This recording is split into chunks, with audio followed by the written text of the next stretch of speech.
Assalamualaikum warahmatullahi wabarakatuh. Perkenalkan, nama saya Wira Sarasati. Saya dari program Studi Manajemen Universitas Cyber Asia. Pada video ini saya akan menyajikan kajian mengenai penerapan bisnis intelijen pada industri manufaktur cup plastik. Bagaimana data transaksi yang besar dan kompleks dapat diubah menjadi keputusan strategis. Perubahan perilaku konsumen ke belanja digital mendorong volume transaksi cup plastik tumbuh cepat, baik lewat marketplace, distributor maupun mitra horeca. Namun, data yang dihasilkan tersebar di banyak sistem yang belum terintegrasi, sehingga keputusan sering terlambat diambil di tengah persaingan yang semakin ketat. Bisnis intelijen berperan sebagai jembatan dari data ke keputusan. Prosesnya dimulai dari data transaksi mentah, diintegrasikan lewat proses ETL, disimpan dalam data warehouse, kemudian divisualisasikan melalui dashboard, hingga akhirnya menjadi dasar pengambilan keputusan pemasaran, distribusi, dan produksi.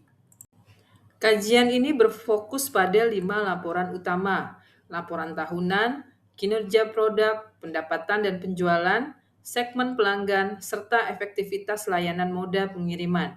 Kelimanya akan dibahas satu persatu. Laporan tahunan menyajikan KPI utama perusahaan dalam satu layar. Total pendapatan, volume cup terjual, margin kotor, dan tingkat pengiriman tepat waktu.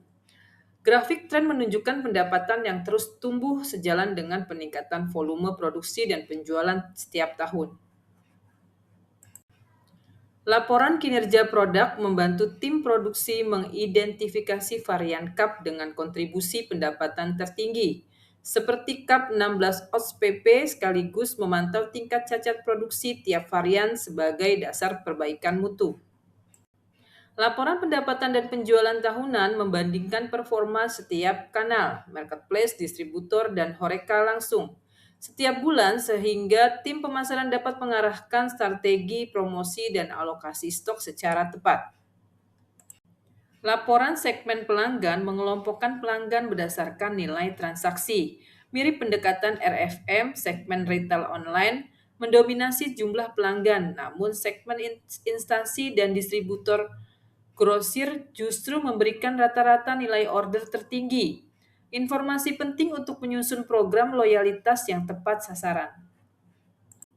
Laporan efektivitas layanan moda pengiriman membandingkan ketepatan waktu, biaya, dan tingkat kerusakan barang antar moda distribusi.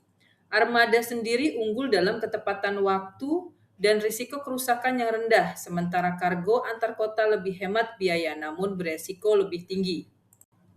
Implementasi BI disarankan dilakukan bertahap, integrasi data melalui ETL, pemodelan data dengan skema bintang, pemilihan platform BI seperti Power BI atau Tableau, penerapan tata kelola data, hingga distribusi wawasan secara otomatis kepada pemimpin. Penerapan BI memberi dampak nyata pada 3 fungsi utama: pemasaran yang lebih tepat sasaran, distribusi yang lebih efisien, dan produksi yang lebih adaptif terhadap permintaan pasar. Sebagai kesimpulan, pertumbuhan transaksi digital menuntut kemampuan mengolah data secara sistematis. 5 laporan inti yang dibahas memberi gambaran menyeluruh dari hulu produksi hingga hilir distribusi. Dan keberhasilan BI pada akhirnya diukur dari seberapa cepat wawasan diterjemahkan menjadi keputusan yang lebih tepat. Seluruh konsep dan data pendukung dalam kajian ini merujuk pada sumber-sumber akademis dan riset yang tercantum pada slide referensi berikut ini.